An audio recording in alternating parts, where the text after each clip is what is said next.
This is Martin of Air Suspension Service. This is another video about the legendary air suspension of the 109, 112 and 600 Mercedes. These cars are fabulously engineered, and if the suspension works, it's the best ride. Last time we talked about the frustration that comes with a dropping car when you find your car on the oil pan. The reason for that is a leaking work group. This was discussed in length, and the major parts are inside these leveling valves.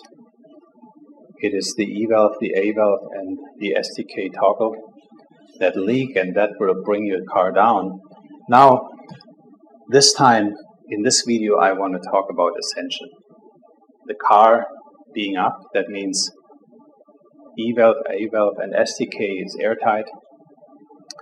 And what comes with it is an alignment, an adjustment that controls these valves. It's valve timing. Let's talk about valve timing.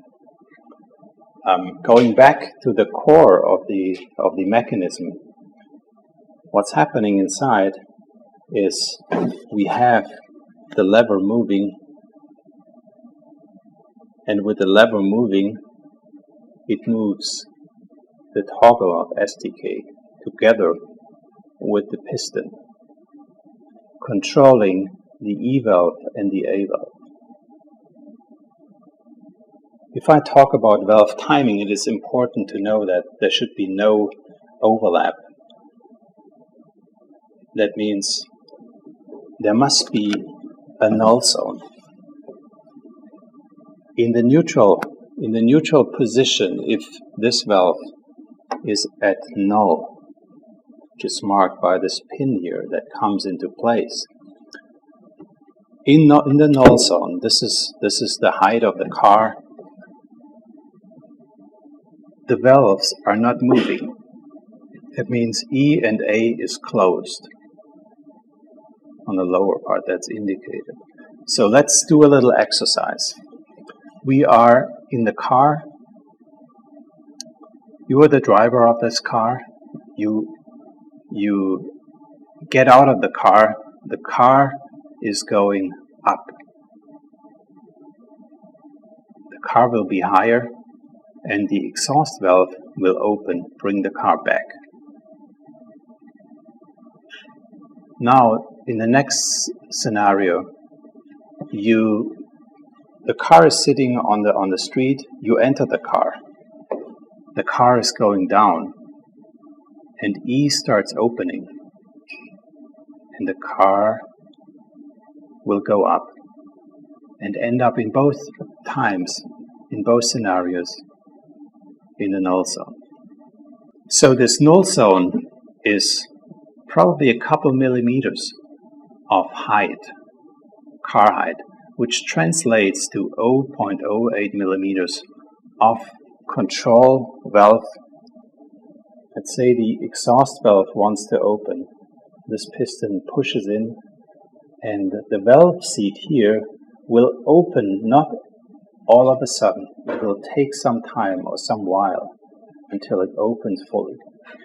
And the movement of the piston is 0.05 millimeters plus minus until this valve is fully open. The same happens with the closing. So how do I know this? How do I know this? I have very precise instruments and can monitor the movements of the valves in length and in pressure differentials. And I wonder how Bosch did that way back, 50 years back.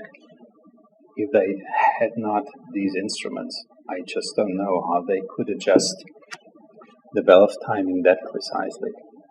There's actually, if I zoom into this, what happens is, let's say the valve is closed, it starts opening, slowly it opens, and if it's the exhaust valve, I hear the sound, probably here, pretty late, until it's fully open. When the valve is closing, it's a slightly different curve.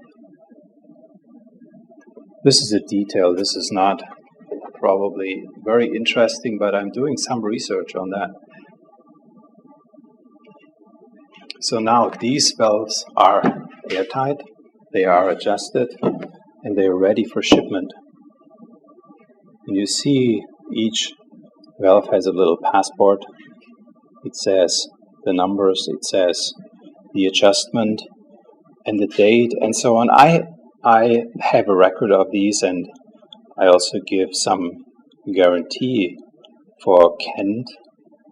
So if something happens, I know which valve that is and when I did it.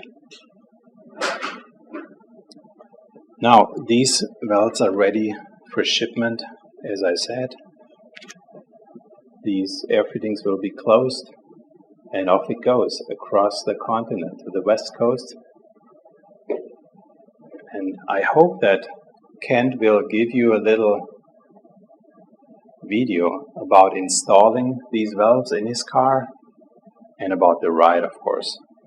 And I can just wish that these valves do not let Kent down. Thank you so much.